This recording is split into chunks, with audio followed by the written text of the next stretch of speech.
Muy buenas tardes. Hoy quisiera explicar brevemente en qué consiste el modelo estándar de partículas en física.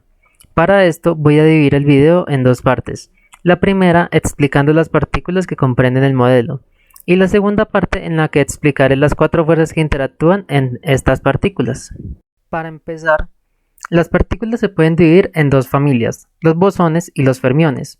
Los bosones están comprendidos por el fotón, los gluones y los bosones electrodébiles W y Z. Estas son partículas que se encargan de transmitir las fuerzas. Además, las cuatro fuerzas que explicaré más adelante se entienden como el intercambio entre estos bosones. Por otro lado, los fermiones, al presentar un spin semientero, pueden agruparse en sistemas más complejos, por lo que a partir de estos se pueden formar átomos y partículas. Existen dos familias de fermiones, los quarks y los leptones. La principal diferencia entre estos es que los leptones no sufren las fuerzas nucleares.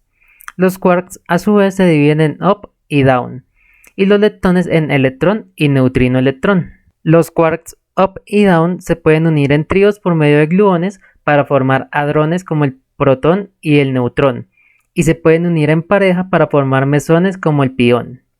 Por otro lado, los electrones orbitan alrededor del núcleo y le dan sus características a todos los elementos de la tabla periódica, mientras que el neutrino tiene una carga y una masa tan pequeña que son capaces de atravesarlo todo y están en todo el universo.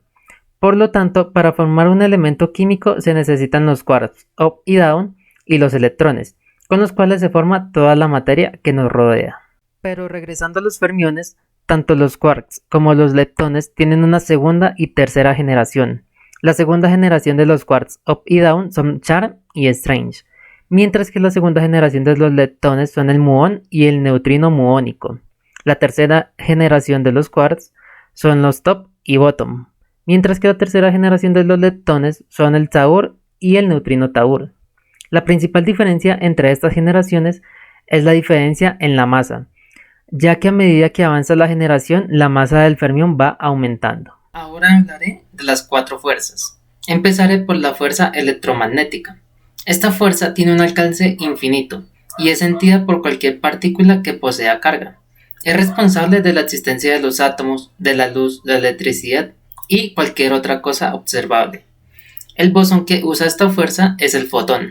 La segunda fuerza es la fuerza nuclear fuerte. ¿Alguna vez te has preguntado cómo pueden estar los protones juntos en el núcleo si fuerzas iguales se repelen? Bueno, pues esta fuerza es aún más fuerte que la fuerza electromagnética, de ahí debe su nombre. Tiene muy corto alcance y además es muy débil conforme se acercan las partículas y muy fuerte entre más se separan las partículas. Esto se conoce como las propiedades de confinamiento y libertad asintótica.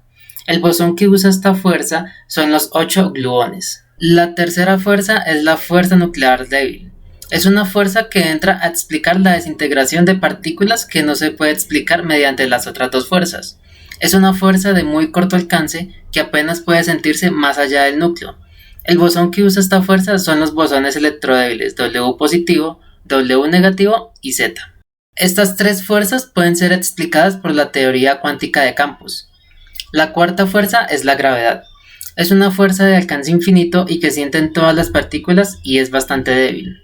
Debido a que es muy difícil de aislar en experimentos cuánticos, existen otras teorías que intentan describirla, como la teoría de cuerdas o la gravedad cuántica de bucles. Es increíble pensar que antes se creía que la partícula constitutiva de la materia era el átomo.